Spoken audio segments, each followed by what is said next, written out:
So now we were just empty nesters minding our own business.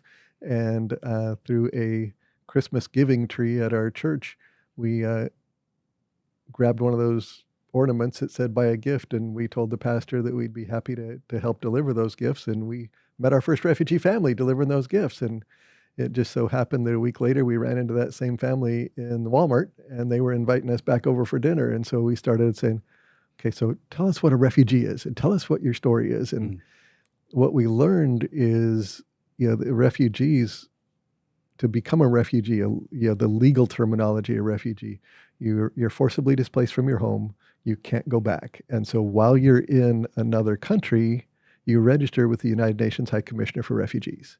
And that registration with the UNHCR gets you eligible to be vetted. That vetting process is then a 2 to 3 year vetting process that then gets you on a list to be resettled somewhere. You don't get to choose what country, you don't get to choose what part of the country. You just are on a list where you can possibly go someplace. To put that in perspective, right now, there's 120 million forcibly displaced people in our world. 43.4 million are registered with the UNHCR. And for this fiscal year, our government's commitment was to bring 125,000 of them here.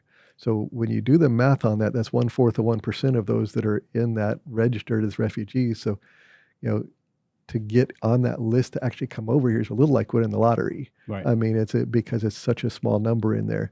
But as my wife and I learned that 90 days was all that was available, we go, that's crazy. I couldn't pick up and move from here to California and be self-sufficient in 90 days, not knowing people, not knowing connections there.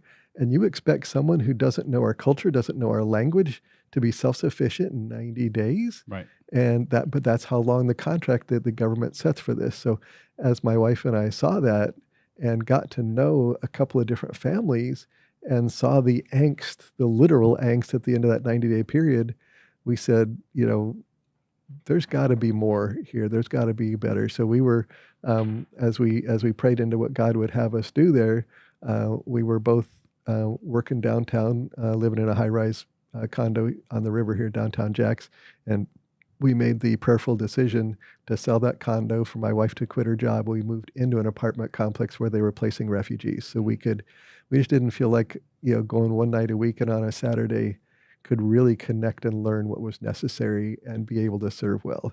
So we made that decision. And so, just started getting known, in the evenings when I'd get home from work, we'd start walking the complex. It was a big complex, and, meet people at the mailbox or on their way to the dumpster or whatever, and there were over 50 refugee families in that. And so, my wife I still worked because we still had bills.